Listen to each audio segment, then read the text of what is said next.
제가 결혼하기 전에 가지고 있었던 로망이 하나 있거든요. 뭐냐면 제가 전에 축구 좋아한다는 거 말씀을 드렸죠. 그래서 아들이 태어나면 꼭 아들과 함께 축구를 해보리라, 이 로망을 이렇게 가지고 있었어요. 근데 이런 게 참 뜻대로 안 되더라고요. 애를 데리고 갔더니 자기 마음에 안 드니까 공 들고 도망가고, 이래서 이제 같이 축구하는 거는 내려놨습니다. 같이 축구하는 건 내려놓고 이제 아이들을 향한 로망은 아니고 소망이 하나 있는데, 자기 몸 하나 잘 간수하는 거, 이런 게 제 소망입니다. 나름 아이의 그래도 운동신경을 위해서 제가 해보는 것들이 있거든요. 좋다고 하는 것들은 왜 그런 거 있잖아요. 가지고 와서 이렇게 해보는 거. 그 중에 하나가 저희 집에 문틀철봉이 있어요. 거기에 이렇게 매달리기 하는 겁니다. 턱걸이 말고요. 매달리기. 이 매달리기만 잘해도 건강에 상당히 좋다고 그래요. 혹시 기회 되시는 분들은 해보셔도 괜찮을 것 같은데, 저희 이제 막내에게 이제 그걸 시키는데요. 아이가 처음에는 10초를 못 매달리는 겁니다. 이렇게 잠깐 매달려 있다 부들부들 하더니 곧 떨어지고 이렇게 하는데, 그래서 자꾸 제가 집에 있을 때마다 틈나는 대로 이렇게 매달려라 해가지고 시켰더니 이제 제법 한 50초까지 매달려요. 많이 늘었죠. 그러니까 이제 매달릴 수 있는 시간이 늘어나니까, 운동이 그래요. 이게 늘어나니까 자기도 신이 나잖아요. 그러니까 제가 안 시켜도 틈 나면은 이렇게 매달리고 하더라고요. 그런데 신이 나서 하다 보니까 이제 자기의 수준을 넘어선 거죠. 어느 날 아침에 이렇게 일어났는데 얘가 배가 아파 그러더라고요. 보니까 이제 근육통이 생긴 거예요. 매달리다가 근육통이 생겨서 잘 못 일어나는데, 그때 제가 아이에게 해줄 말이 뭐냐면, 원래 운동을 하면 이렇게 근육통 생기고 하면서 그러면서 성장도 하고 더 이렇게 튼튼해지는 거다, 이렇게 얘기했더니 아이가 저한테 그러더라고요. 자기는 그런 거 없어도 되니까 지금이 좋다고. 우리가 운동할 때 이렇게 근육통이 생기면서요, 불편함이 생기는 게, 그게 우리의 몸이 튼튼해지고 있다는 이 성장의 신호잖아요. 우리 인생에서도 그렇죠. 우리 인생에서도 이 불편함이 성장의 신호일 때가 되게 많습니다. 그래서 그런 말 있죠. No pain, no gain. 고통이 없으면 얻는 것도 없다, 이런 말 있잖아요.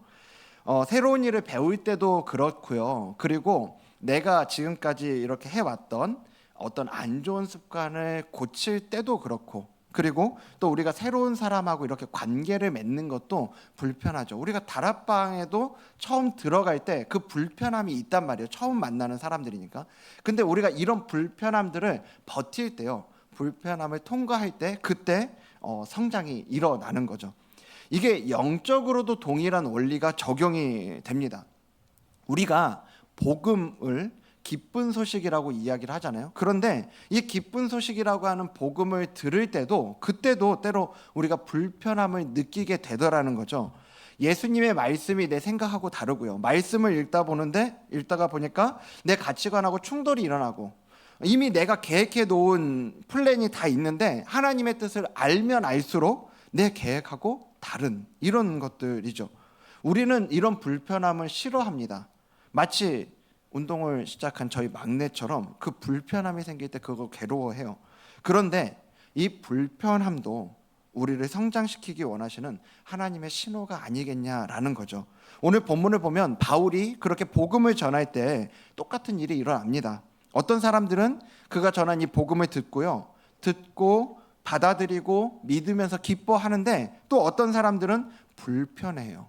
그리고 거기에 대해서 화를 내고 대적하죠.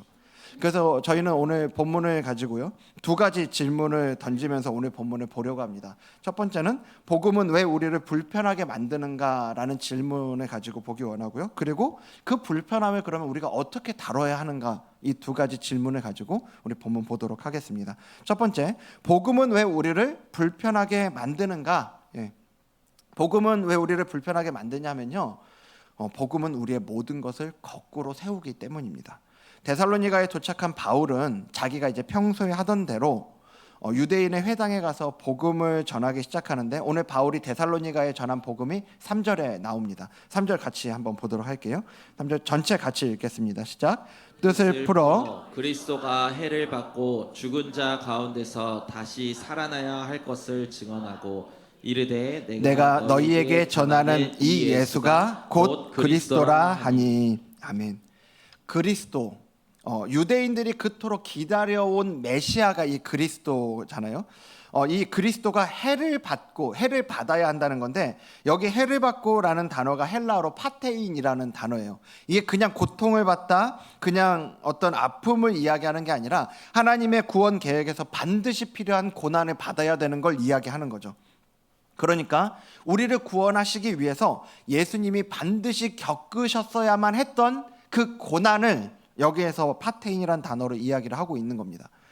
지금 데살로니가에 바울이 전하고 있는 복음이 이거예요. 당신들이 그토록 기다렸던 메시아가 왔다는 겁니다. 그 메시아가 왔는데, 근데 그 메시아는 고난 받아야 하는 분이다 라는 거죠. 이게 유대인들에게 왜 불편한 이야기가 되고 왜 받아들일 수 없는 이야기가 되냐면요, 유대인들이 그토록 기다려온 메시아는 이스라엘 역사에서 가장 위대한 왕이었던 다윗의 후손으로 오는 분이에요. 그러니까 지금 자기들을 괴롭히고 있는 저 로마의 압제로부터 이스라엘을 회복시킬 그런 위대한 왕이라고요. 그들이 기다리던 메시아는 반드시 그런 분이어야만 하는 거죠. 그리고 이때는 그렇게 기다려왔던 메시아에 대한 그 갈망이 절정에 달해 있을 때가 바로 이때라니까요. 근데 지금 바울이 와서 한다는 말이 뭡니까? 바울이 전하는 메시지가 뭐예요? 그 메시아가 왔는데, 그 메시아가 영광 중에 오셔서 강력한 이 힘을, 강력한 권세를 휘둘러도 모자랄 판에 그런 분 아니래요. 고난을 당하는 분이래요. 그리고 심지어는 죽기까지 해야 하는 분이래요. 여기서 끝난 거 아닙니까? 사람이 마음이 다치잖아요. 그러면 그다음부터는 들어도 들리지가 않아요. 제가 저희 아이를 보면서 많이 그런 걸 느낍니다. 마음이 다치면 아무리 제가 좋은 이야기를 해줘도 아이 귀에 안 들어가고 있다는 게 제가 이렇게 생각이 되는데, 유대인들에게 지금 이 고난받는 메시아라는 말이 그랬을 거라고요. 그러니까 그 뒤에 죽은 자 가운데서 다시 살아나신다, 그렇게 구원을 이루시고 그 부활을 통해 진짜 승리를 이루셨다라는 이야기는 들어도 안 들리는 얘기가 되는 거죠. 그들이 그토록 기대해 왔던 메시아하고는 전혀 다른 메시아를 전하고 있는 겁니다. 여러분, 복음은 우리 삶의 거울과 같아요. 그래서 우리가 어떤 기대했던 모습하고 하나님이 원하시는 모습 사이의 차이를 우리에게 적나라하게 비춰주죠. 보여줘요. 그래서 우리가 복음 앞에 서게 되면 그걸 보게 됩니다. 그리고 그 차이를 우리는 불편하게 여기죠. 내가 생각하는 행복은 어떤 거냐? 내 계획대로 되어야 행복한 거고요. 문제가 없는 게 행복한 거고요. 원하는 것을 다 가져야 행복한 거예요. 그런데 복음이 우리에게 이야기하고 있는 행복은 전혀 다른 행복을 이야기하잖아요. 우리가 찬양으로 고백하죠. 화려함이 아닌 정결하게 사는 삶. 가진 것이 적어도 감사하며 사는 삶이 행복이래요. 눈물 날 일이 많아도요, 기도할 수 있는 게, 억울한 일 많으나 주를 위해 참는 게 행복이래요. 내 마음대로 내 뜻대로 되는 게 행복이 아니고요, 그런 하나님의 자녀로 살아가는 게 행복이다 라고 복음은 우리에게 말씀하고 있는 거죠. 갭이 너무 크지 않습니까?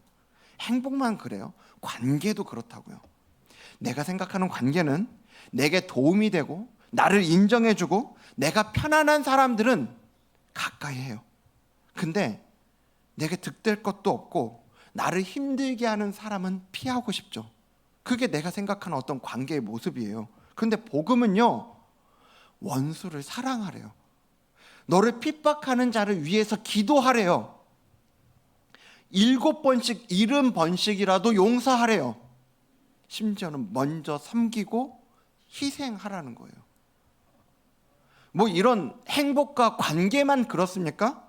성공에 대해서도, 뭐 우리가 하고 있는 신앙생활에 대해서도 가만히 들여다보면 내가 생각하고 있는 그림들과 복음이 진짜 진리 안에서 우리에게 이야기하는 건 다를 때가 너무나 많습니다. 아까 저희 아이 이야기를 했는데요, 제가 말씀드린 것처럼 축구 좋아한다고 그랬잖아요. 제 인생에서 축구를 제일 많이 했을 때가 군대 가기 직전이에요. 군대 가기 직전에 축구를 진짜 많이 하다가 갔거든요. 그때 몸무게도 지금하고 아주 많이 달랐습니다. 그러다 이제 군대를 갔는데요, 제가 군대를 갈 때 그래서 나름 기대하고 갔던 게 있어요. 그 군대 갈 때 뭘 기대하고 가냐, 군대 축구를 배울 수 있겠다. 이런 어떤 꿈에 부풀어서 갔는데, 근데 제가 하필이면 이렇게 그 갔던 부대가 훈련이 조금 많은 부대였습니다. 그래서 훈련이 많다는 얘기는 뭐냐 하면 훈련은 그냥 나가서 훈련한다고 되는 게 아니잖아요. 가기 전에 훈련 준비를 몇 주 하고 훈련을 하고 갔다 오면 훈련 정비를 하고요. 또 정비가 끝나면 또 훈련 준비를 하고 훈련을 하고 훈련 정비를 하고 축구를 별로 할 수가 없는 거예요. 그러니까 이제 축구는 생각만큼 못했어요. 근데 이제 그때가 이제 막 갔을 때 이등병이라 배가 정말 고플 때 아닙니까?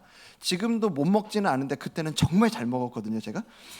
근데 그때 군대에서 먹는 것 중에 진짜 맛있는 게 뭐냐 하면 그 밤에 야간 경계 근무를 갔다 오면 선임병이 사주는 그 뽀글이라는 게 있어요. 그 봉지라면이죠. 그 봉지라면을 세면장에 가가지고 몰래 먹는 게 그렇게 맛있습니다. 근데 제가 그 라면을 어느 날 이렇게 먹는데 선임보다 먼저 가서 그 라면을 준비하고 있었거든요. 근데 세면장이니까 거기 거울이 있을 거 아니에요? 거울이 있는데 거기 이제 제가 무심결에 거울을 봤는데 제가 안 보이는 거예요. 다른 사람이 그 거울에 있는 겁니다. 거기 저 혼자 갔거든요. 깜짝 놀래고 다시 보는데 그게 저인 거예요. 너무 살이 쪄 있어가지고 제가 그 전에 제가 보지 못한 사람이 있으니까 제가 아닌 줄 알았던 거죠. 군대에 체중계가 있습니까? 뭐가 있습니까? 심지어 군대에서는 거울도 잘 볼 일이 없어요. 그래서 제가 얼마나 체중이 그 기간에 늘었는지를 몰랐던 거죠. 나중에 나와서 첫 번째 휴가를 나와서 100일 만에 몸무게를 쟀는데 군대 딱 들어갈 때랑 100일 만에 8kg가 쪘더라고요. 정말 많이 찐 거잖아요. 이게 그날 밤에 그 거울 속에 제가 아닌 사람이 거기 있는데 그게 저라는 걸 받아들이기까지 그 불편함이 말로 다 할 수가 없었습니다. 근데 뭐 받아들여야지 벌 수 있습니까? 받아들여요. 그래서 결국 그 휴가 지난 다음에요. 다음 휴가까지 악착같이 다시 몸무게를 원래대로 돌려놨어요. 근데 마치 그날 밤에 그 거울처럼요. 우리가 복음 앞에 설 때 이런 일이 있다니까요. 복음의 거울 앞에 우리가 놓이게 되면 내가 이런 사람이었나? 알게 되는 거죠. 놀랍고 불편해지는 일들이 생깁니다. 근데 여러분 우리가 기억해야 돼요. 이 불편함이 바로 변화의 시작점입니다. 제가 그 거울을 보고 제 모습을 직시했을 때 비록 불편했지만 그러니까 다시 그 불편함이 다시 저를 이제 원래 상태로 몸무게를 돌린 것처럼 우리가 복음의 거울을 통해서 우리의 모습과 하나님이 원하시는 모습의 차이를 직시할 때요. 그 불편함이 하나님이 우리에게 원하시는 원래의 모습으로 나아가게 할 줄로 믿습니다. 그걸 직시해야 된다고요.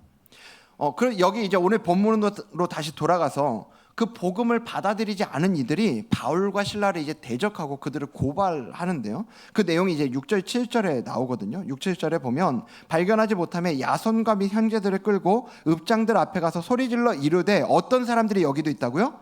천하를 어지럽게 하던 이 사람들이라고 얘기를 해요.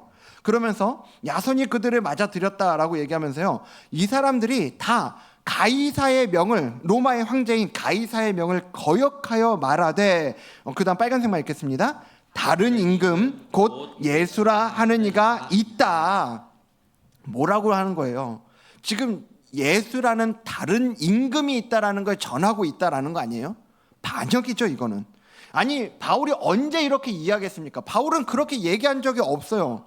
근데 여기 유대인들이 다른 임금이라고 할 때 저기 다른이라는 표현이 질적으로 완전히 다르다라는 그 다른 종류를 얘기하는 단어거든요. 비록 이 사람들이 모함하기 위해서 사용한 표현이기는 한데 이게 영적으로는 너무 정확한 말인 거죠. 복음은 정말로 전혀 다른 종류의 임금인 우리 예수님을 전하는 거잖아요. 이게 근데 왜 불편하냐고요. 예수님이 다른 임금이라고 하는 것 자체가 지금까지 유지되어 온 우리 삶의 왕자의 변화가 일어난다는 말이기 때문에 그렇습니다. 지금까지는요, 내가 내 인생의 왕 아닙니까? 내 뜻대로, 내 계획대로, 내 방식대로 살려고 했다고요. 그런데 예수님이 복음 안에서 우리 가운데 오셔서 왕이 되시는 순간 모든 게 바뀌는 거예요. 내 뜻이 아닌 하나님 뜻대로. 내 계획이 아닌 하나님 계획대로, 내 방식이 아닌 하나님의 방식대로 살게 된다고요. 복음이 우리를 불편하게 만드는 이유가 여기 있는 거죠. 복음은요, 단순히 하나님이 당신을 사랑하십니다 라는 이 달콤한 위로의 메시지가 아니에요. 오히려 복음은 우리 존재의 가장 깊은 곳에 있는 우리의 실존을 직시하게 만들고요, 우리의 모든 것을 뒤집어 놓는 이야기가 복음이죠. 우리가 기대했던 메시아와 실제 메시아가 다르고요, 내가 생각했던, 기대했던 행복, 그 관계, 그 성공과 하나님이 복음 안에서 말씀하시는 게 다르잖아요. 무엇보다 가장 중요한 게 뭐냐면 우리 마음의 왕자에 앉아 계신 분이 바뀌어야 한다. 이게 복음이라고요. 복음은 그래서 편안하게 지내던 자리에 우리를 내버려 두지 않습니다. 우리를 일으켜 세워서 진짜 우리의 왕 앞으로 우리를 데리고 가요. 이건 불편할 수밖에 없죠. 하지만 여러분, 제가 군대에서 거울을 보고 불편했지만 그 불편함이 변화의 시작점이 된 것처럼 오늘 복음이 주는 불편함도 우리 영혼의 변화를 위한 하나님의 사랑의 신호라는 걸 믿으시길 바랍니다. 그러면 이제 이 복음이 이렇게 불편한 건데, 두 번째 질문, 그 불편함을 우리가 어떻게 다룰 건가에 대한 이야기를 저희가 보기 원하는데, 이 불편 앞에서 우리가 어떻게 반응해야 되냐, 오늘 본문에 보면 복음에 대한 세 가지 다른 반응이 나오거든요. 먼저 앞에서 본 데살로니가에서 복음을 거부한 이들이요, 5절 말씀 보면요, 5절 말씀 같이 읽겠습니다. 시작. 그러나 유대인들은 시기하여 저자의 어떤 불량한 사람들을 데리고 때를 지어 성을 소동하게 하여 야손의 집에 침입하여 그들을 백성에게 끌어내려고 찾았으나, 이 사람들은 자기들이 기대했던 메시아가 아닌 다른 메시아, 고난받는 메시아를 받아들일 생각이 없죠. 그러니까 그 불편한 복음을 배척하고 자기들의 생각과 다르니까 틀렸다라고 단정 지어버려요. 그래서 그 불편함 앞에서 마음의 문을 닫아버렸죠.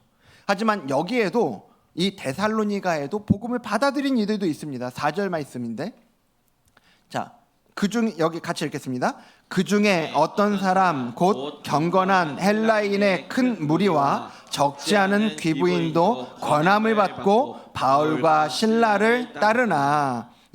그렇게 복음을 받아들이고 믿은 사람들이 있다고요. 후에 이들이 모여서 데살로니가 교회가 되는데, 이 데살로니가 교회는 바울이 매우 사랑하는 교회였습니다. 나중에 편지도 쓰죠. 자, 근데 누가는 여기 데살로니가에 있었던 이 두 가지 반응 뒤에 이제 베레아로 넘어가서 거기에서 똑같이 이 복음을 전했을 때 반응하는 이들의 모습을 우리에게 보여주죠.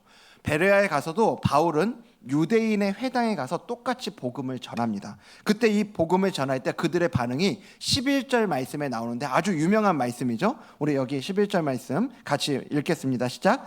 베레아에 있는 사람들은 데살로니가에 있는 사람들보다 더 너그러워서 간절한 마음으로 말씀을 받고 이것이 그러한가 하여 날마다 성경을 상고함으로. 아멘. 여기 보면 베레아에 있는 사람들이 데살로니가에 있는 사람들보다 더 너그럽다라고 이렇게 표현을 하는데요. 여기 더 너그러워서라고 번역된 단어가 헬라어로 유게네스입니다. 이전에 개역 한글에서는 더 신사적이어서라고 이렇게 번역이 돼 있었거든요. 근데 그걸 더 너그러워서로 번역을 했는데, 저 유게네스라는 단어가 원래 좋은 가문 출신을 이야기할 때 사용되는 단어예요. 여기서는 그러니까 영적인 품격과 태도에 어떤 고귀함이 있다라고 얘기를 표현을 하고 있는 거죠. 쉽게 이야기해서 베레아 사람들은 고상했다는 겁니다. 고상해서라는 거예요. 그럼 그들의 어떤 부분이 고상했던 거냐, 이거예요. 무엇보다 우리가 생각할 수 있는 건 이 데살로니가에서도 베레아에서도 동일하게 유대인의 회당에서 이 복음을 전했다고 그랬잖아요. 유대인의 회당에서 복음을 전할 때 받아들인 그 유대인들이 동일하게 데살로니가에서 그 복음이 불편했다면 여기에서도 당연히 불편했겠죠. 왜냐하면 고난받는 메시아, 그 죽었다가 살아나신 예수님이 그리스도라고 얘기한 거니까요. 근데 똑같이 이 불편함을 느낄 수 있는 지점을 전했는데 그 불편함 앞에서 받아들인 태도가 다른 거죠. 사도행전에서 이 복음을 받아들일 때 여기 베레아 사람들만 보여준 모습이 이제 여기 11절 말씀이잖아요. 이걸 두 가지로 이야기할 수 있는데요. 첫 번째는 간절한 마음으로 말씀을 받았다라는 거예요. 간절한 마음으로. 여기 간절한 마음으로라고 하는 이 표현은요, 적극적인 열망을 이야기하는데, 이 베레아 사람들의 간절함은 그냥 불편함을 좀 참아주지 뭐 이런 게 아니에요. 그 이전에 왜 그 불편함을 참았냐? 진리에 대한 간절함이 있었다고요. 진리에 대한 갈망이 있었기 때문에 그런 거거든요. 하나님의 진짜 뜻이 무엇인지 알고 싶다는 마음. 정말로 메시아가 오셨다면 우리가 놓쳐서는 안 된다는 이 마음이 그 불편한 앞에 이들이 그것들을 참게 만든 거죠. 이런 진리를 향한 목마름이 바울이 전하는 메시지가 불편하게 여겨져도 자기들의 기대와 달라도 그 말씀을 먼저는 받는 겁니다. 혹시나 이게 정말로 나를 살리고 이게 정말로 하나님께서 나에게 보내신 진짜 메시지일 수 있겠다라는 그 생각이요. 마치 의사를 찾던 환자가, 죽을 병에 걸려서 의사를 찾던 환자가 새로운 치료법을 들을 때 이렇게 듣지 않겠냐고요. 정말 자기를 치료할 수 있는 방법인지 관심을 갖고 듣는 거죠. 베레아 사람들도 그런 겁니다. 진리에 목말라 했기 때문에 바울의 메시지를 주의 깊게 듣죠. 이 데살로니가에서 복음을 거부한 사람들은 자기들의 기대와 다르니까 그 불편함에 마음의 문을 닫아버리는데, 베레아 사람들은 이것이 혹시 우리가 놓치면 안 돼 하나님의 말씀일 수 있겠다라는 마음으로 끝까지 듣습니다. 그리고 두 번째, 이것이 그러한가 하여 날마다 성경을 뭐 했다고요? 상고함으로. 여기 상고했다라는 이 표현이 법정에서 재판관이 증거를 면밀히 검토할 때 사용되는 단어가 여기 상고하다라는 이 표현이거든요. 그러니까 베레아 사람들은 그냥 그 자리에서 그 순간에 들을만하네, 그때 뭐 어떤 감정의 움직임에 따라서 그거 가지고 판단하지 않았다고요. 하나님의 말씀이라는 객관적인 기준으로 들은 이야기들을 가지고 와서 검증을 한 거거든요. 그러니까 바울의 말을 들으면서도 이게 정말 성경이 하고 있는 얘기가 맞나? 성경의 이야기가 맞는 건가? 이런 것들을 계속 날마다 성경을 펼쳐놓고 보는 거죠. 바울이 한 말이 정말 맞는지. 구약 성경에서 지금 메시아가 그런 분이라고 그랬는데 구약에서 정말 이 메시아가 그런 분이라고 얘기하고 있는지 연구했다고요. 여러분, 우리가 어떤 말씀을 들을 때 저게 정말 맞나? 이런 생각이 들 수 있거든요. 근데 어떤 분들이 이렇게 오해하시는 게 있어요. 그게 의심이라고, 믿음과 반대되는 불신이라고 생각하시는 분들이 있어요. 아니에요, 여러분. 그거는 불신이 아닙니다. 그건요, 확신을 위한 과정인 거죠. 여기 베레아 사람들이 보여준 모습은 그래요. 이게 정말 하나님의 말씀이라면, 이게 정말로 내 인생을 바꿀 수 있는 그런 말씀이라면 나는 기꺼이 여기에 내 삶을 바꿀 준비가 되어 있다, 받아들일 준비가 되어 있어. 근데 그 전에 먼저 정말로 그게 확실한지 확인을 해보자. 여러분, 정말로 복음이라고 하는 게, 우리가 이야기하는 복음은 우리의 인생, 단순하게 이 세상에서의 삶뿐만 아니라 우리의 이 땅에서의 삶을 넘어선 영원한 삶을 결정짓는 게 복음이라고 이야기하는데, 그러면 그 복음이 우리에게 알려주는 대로 가야 될 건데, 여러분, 그걸 출발하기 전에 그게 정말로 맞나? 이게 진짜 진리인가? 확인해봐야 될 거 아니냐고요.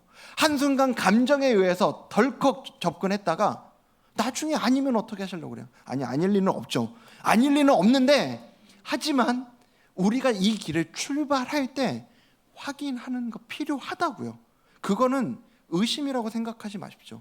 확신을 위한 과정으로 여기시고 그게 바로 믿음을 향해 가는 길이라는 걸 우리가 기억할 필요가 있습니다.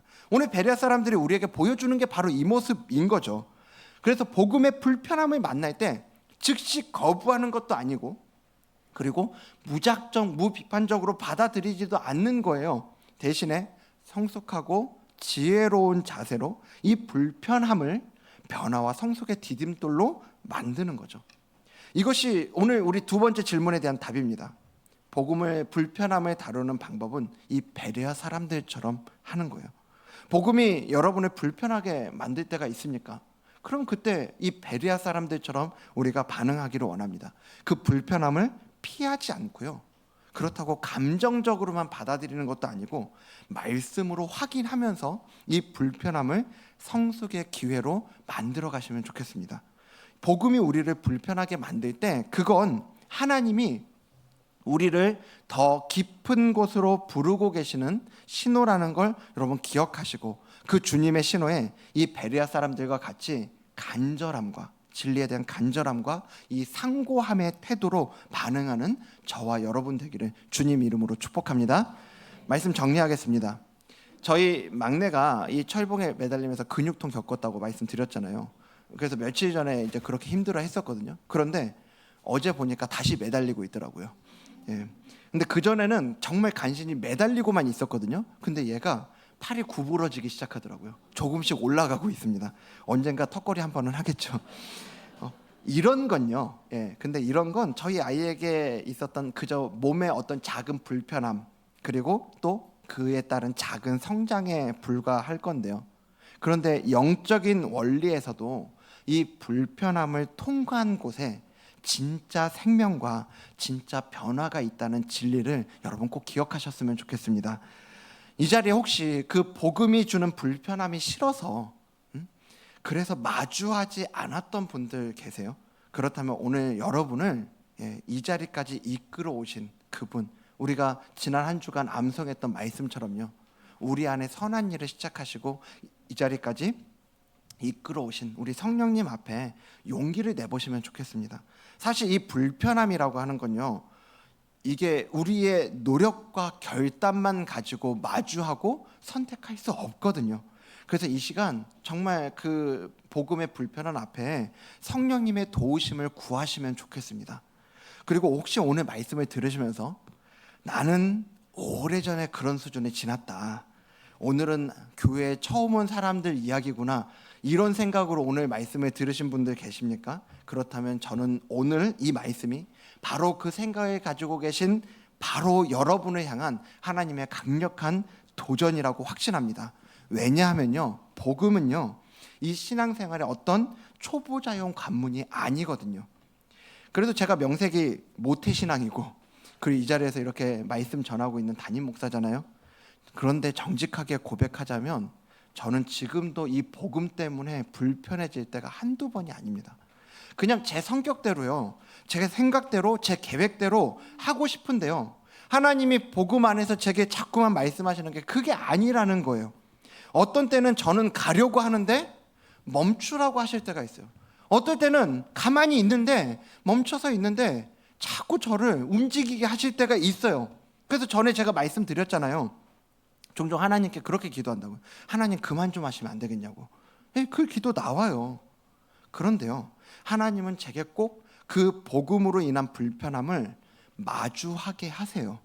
그렇게 그리고 씨름을 하고 있다 보면 어느 날 그 씨름하고 있는 중에 저한테 말씀을 주세요. 하나님 앞에 머물러 있는 그 자리에서 말씀을 주세요.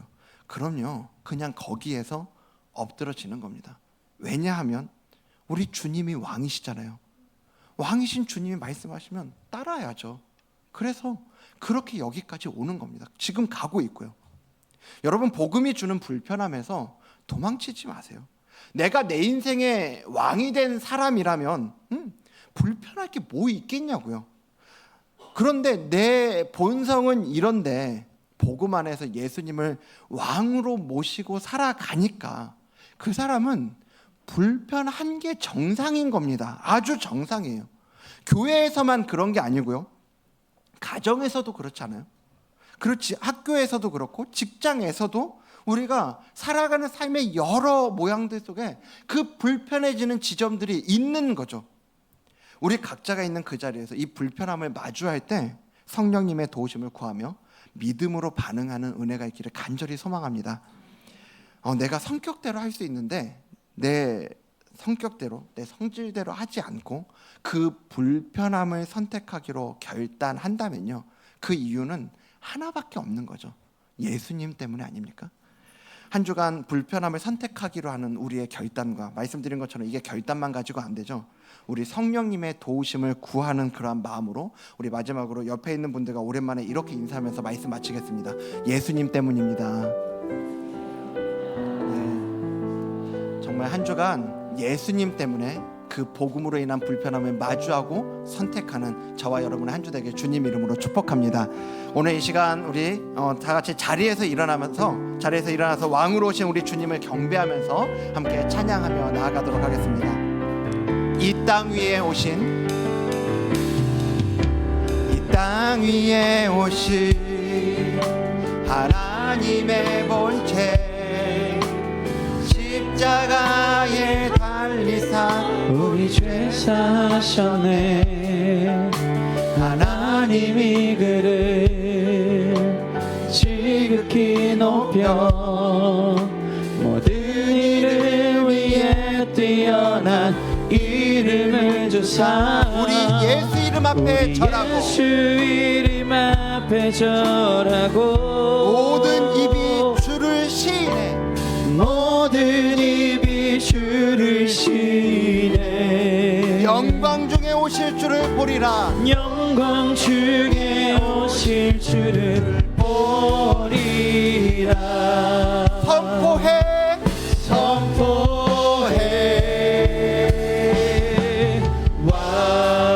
왕께 만세 존귀와 위엄을 찬양해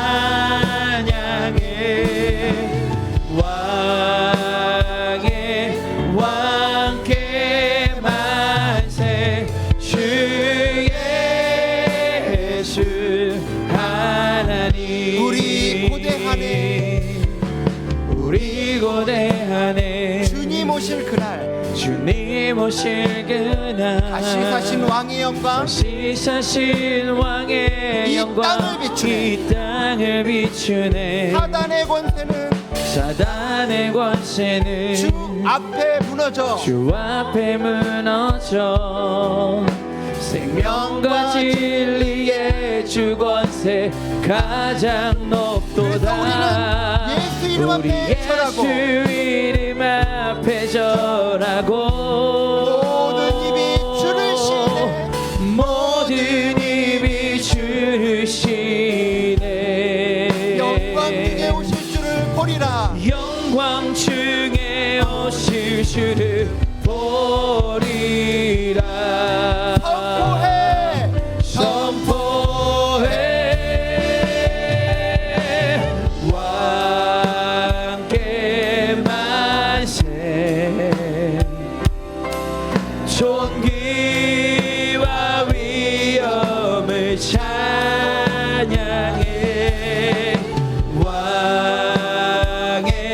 왕께 만세 주 예수 하나님 우리 예수 이름 앞에 절하고 우리 예수 이름 앞에 절하고 모든 입이 주를 시네 우리는 영광 중에 오실 주님을 볼 겁니다. 영광 중에 오실 주를 보리라. 함께 선포합니다. 선포해 왕께 만세 존귀와 위엄을 찬양해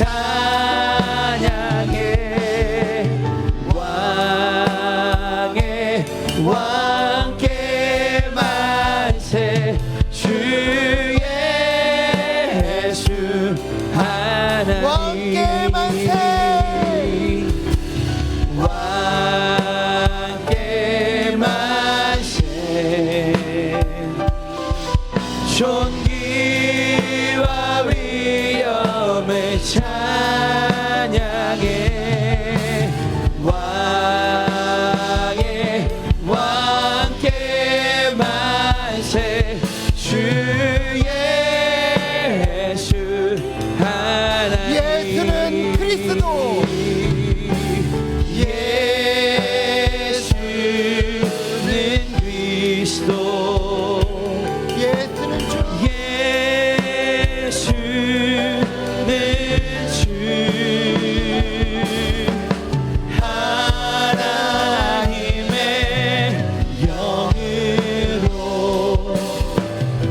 주님이 되십니다. 예수는 주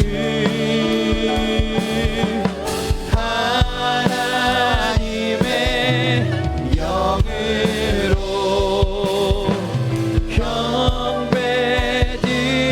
경배드리니. 우리의 목소리로만 고백할까요? 예수는 그리스도,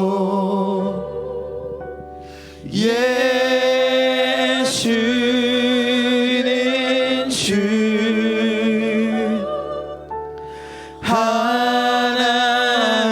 하나님의 영으로 경배드리리.